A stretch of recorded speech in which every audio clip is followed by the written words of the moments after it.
ಓಂ ವಿಶ್ವಕರ್ಮಾಯ ನಮಃ. ಭಾಗ 2. ಜನನ, ಬಾಲ್ಯ, ಬೆಳೆಯ ಸಿರಿ. ಬಹಳ ಹಿಂದಿನ ಕಾಲ ಬ್ರಹ್ಮನ ಮಾನಸ ಪುತ್ರರಲ್ಲಿ ಧರ್ಮ ಪ್ರಜಾಪತಿ ಎಂಬವನಿದ್ದನು. ಇವನು ದಕ್ಷನ ಹೆಣ್ಣು ಮಕ್ಕಳಲ್ಲಿ ಒಬ್ಬಳಾದ ವಸು ಎಂಬಾಕೆಯನ್ನು ಮದುವೆಯಾದನು. ಅವಳಲ್ಲಿ 8 ಮಂದಿ ಮಕ್ಕಳಾದರು. ಅವರನ್ನು ಅಷ್ಟ ವಸುಗಳೆಂದು ಕರೆಯುತ್ತಿದ್ದರು.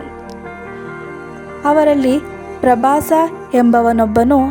ಇವನು ಒಳ್ಳೆಯ ಗುಣವಂತನು, ತ್ಯಾಗ ಕರುಣೆ ಉಳ್ಳವನು, ಪರೋಪಕಾರಿಯೂ ಆಗಿದ್ದನು.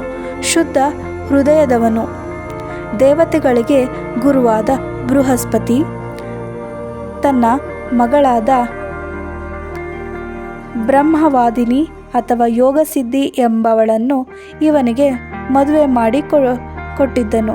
ಈ ಪುಣ್ಯ ದಂಪತಿಗಳು ಯಾವಾಗಲೂ ಅತಿಥಿ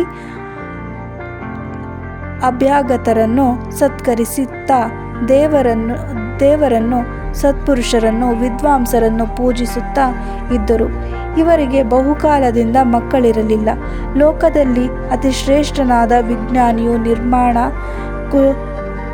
ಕುಶಲನು, ಗುರು ಹಿರಿಯರಲ್ಲಿ ಗೌರವ ಭಕ್ತಿಯುಳ್ಳವನು, ಧರ್ಮನಿಷ್ಠನೂ ಆದ ಮಗನಾಗಬೇಕೆಂದು ಅವರು ಯಾವಾಗಲೂ ದೇವರಲ್ಲಿ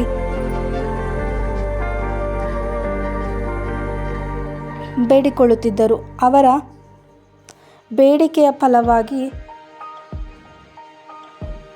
ಮತ್ತು ಲೋಕದ ಭಾಗ್ಯದ ಪರಿಣಾಮವಾಗಿ ಒಂದು ಗಂಡು ಮಗುವನ್ನು ಆ ಬ್ರಹ್ಮವಾದಿನಿ ಹೆತ್ತಳು. ತಮ್ಮ ಮಗನು ಮುಂದೆ ಏನಾಗಬೇಕೆಂದು ಕಲ್ಪನೆ ಆ ದಂಪತಿಗಳಿಗೆ ಮೊದಲೇ ಇದ್ದುದರಿಂದ ಅವರು ಆ ಮಗುವಿಗೆ ವಿಶ್ವಕರ್ಮ ಎಂದು ದೇವರ ಹೆಸರನ್ನೇ ಇಟ್ಟರು. ಮಗು ಚಿಕ್ಕಂದಿನಿಂದಲೇ ಮುದ್ದಾಗಿ, ಚೆಲುವಾಗಿ, ಚುರುಕಾಗಿ, ಒಳ್ಳೆಯ ಚಟುವಟಿಕೆಯಿಂದ ಕೂಡಿದ್ದಿತ್ತು. ಯಾರು ಏನು ಕಲಿಸದಿದ್ದರೂ ಹೊಸ ಹೊಸ ನಿರ್ಮಾಣಗಳನ್ನು ಮಾಡುವುದರಲ್ಲಿ ವಿಶ್ವಕರ್ಮನಿಗೆ ಬಾಲ್ಯದಿಂದಲೇ ಬಹಳ ಆಸಕ್ತಿ. ಆಶ್ರಮಗಳಲ್ಲಿ ಋಷಿಗಳು ವಾಸ ಮಾಡುವ ಎಲೆಮನೆಯನ್ನು ನೋಡಿ ಕನಿಕರ ತಾಳುವನು. ಇವುಗಳಿಂದ ಚೆನ್ನಾಗಿ ಗೋಡೆ ಮಾಡುಗಳಿಂದ ಕೂಡಿದ ಮನೆಗಳನ್ನು ಕಟ್ಟಿ ಅಲ್ಲೇಕೆ ಅವರು ವಾಸ ಮಾಡಬಾರದೆಂಬ ಯೋಚಿಸುತ್ತಿದ್ದನು. ಜನರು ಮರ ಅಡಿಯೆಲ್ಲೋ ಗುಹೆಗಳೊಳಗೋ ಇರುವುದನ್ನು ಕಂಡು ಇವರಿಗೆಲ್ಲ ಒಳ್ಳೆಯ ವಸತಿಯನ್ನು ಏರ್ಪಡಿಸಬೇಕೆಂದು ಭಾವಿಸುತ್ತಿದ್ದನು. ನಗರಗಳನ್ನು, ಅರಮನೆಗಳನ್ನು ಕಟ್ಟಬೇಕೆಂದು ಸಂಕಲ್ಪಿಸುತ್ತಿದ್ದನು. ಹಾಗೆ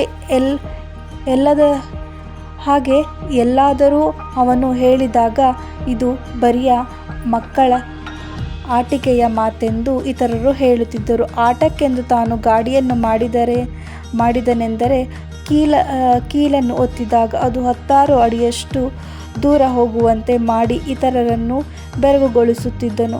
ಒಮ್ಮೆ ಮಣ್ಣಿನಿಂದಲೇ ಹಸು ಕರುಗಳನ್ನು ಮಾಡಿ ಗಿಡದ ರಸಗಳಿಂದ ಬಣ್ಣ ಕೊಟ್ಟು ನಿಲ್ಲಿಸಿದ.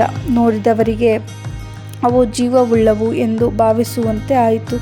ಹೀಗೆಯೇ ಸ್ವಯಂ ಸ್ಫೂರ್ತಿಯಿಂದ ರೂಪ ತಾಳಿದ ಅವನ ವಿವಿಧ ರಚನೆಗಳು ಮುಂದೆ ಆತನು ಅತ್ಯದ್ಭುತ ನಿರ್ಮಾಣ ಕುಶಲನಾಗುವನು ಎಂಬುದನ್ನು ಸೂಚಿಸುವಂತೆ ಇದ್ದವು.